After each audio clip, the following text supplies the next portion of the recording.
છેલ્લા ઘણા વર્ષોથી મંદીના માહોલમાં દબાયેલા ડાયમંડ ઉદ્યોગને બેઠું કરવા માટે અને રત્ન કલાકારોને પીઠબળ આપવા માટે ગુજરાત સરકારના આવનારા બજેટમાં રત્ન કલાકાર કલ્યાણ બોર્ડની માંગ સુરત ડાયમંડ વર્કર યુનિયને કરી છે।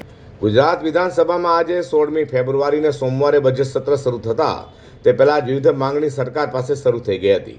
ત્યારે ઘણા સમયથી મંદીમાં ધકેલાયેલા હીરા ઉદ્યોગના રત્ન કલાકારોની હાલત કફોડી બનતા બજેટમાં રત્ન કલાકાર કલ્યાણ બોર્ડની માંગ ફરી ઉઠી છે। રાજ્યના સરકારના બજેટમાં રત્ન કલાકાર કલ્યાણ બોર્ડની રાજ્ય સરકાર સમક્ષ સુરત ડાયમંડ વર્કર યુનિયને માંગણી કરી છે। ગુજરાતના 25 લાખ રત્ન કલાકારોના હિતમાં જાહેરાત કરવા રજૂઆત કરાઈ હતી। જો બજેટમાં રત્ન કલાકાર કલ્યાણ બોર્ડ બનાવવામાં આવે તો રત્ન કલાકાર કલ્યાણ બોર્ડથી 50 લાખ લોકોને રાહત મળશે। રત્ન કલાકારોને મંદીના માહોલમાં સહારો મળી રહેશે। મારું નામ છે Bhavesh Tank, diamond worker union vice president.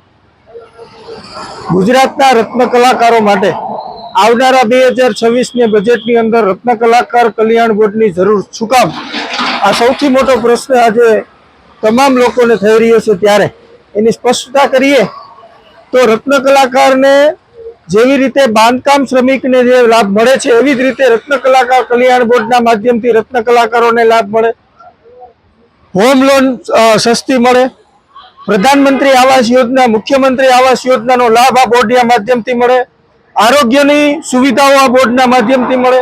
રત્ન કલાકારોના બાળકો જે ઉચ્ચ શિક્ષણ મેળવવા માંગતા હોય આ ઉચ્ચ શિક્ષણ મેળવવાની જે સબસિડી છે એ બોર્ડના માધ્યમથી આપવામાં આવે। રત્ન કલાકારોને સ્કિલ ડેવલપ કરવી હોય તો આ સ્કિલ ડેવલપની પણ સુવિધાઓ આ બોર્ડના માધ્યમથી મળે। એટલા માટે રત્ન કલાકાર કલ્યાણ બોર્ડની માગણી કરી રહ્યા છીએ અને આ માગણી છેલ્લા 5 વર્ષથી ડાયમંડ વર્કર યુનિયન કરતું આવ્યું છે। અમને આશા અને અપેક્ષા છે કે રત્ન કલાકાર કલ્યાણ બોર્ડ જો નિર્માણ થયું અને સરકાર જો નિર્માણ કરશે અને સરકાર જો એની સ્થાપના કરશે તો ગુજરાતના 25 લાખ રત્ન કલાકારો અને એના પરિવાર સાથે 50 લાખ લોકોને આપણે સહાય ચૂકવી શકશું।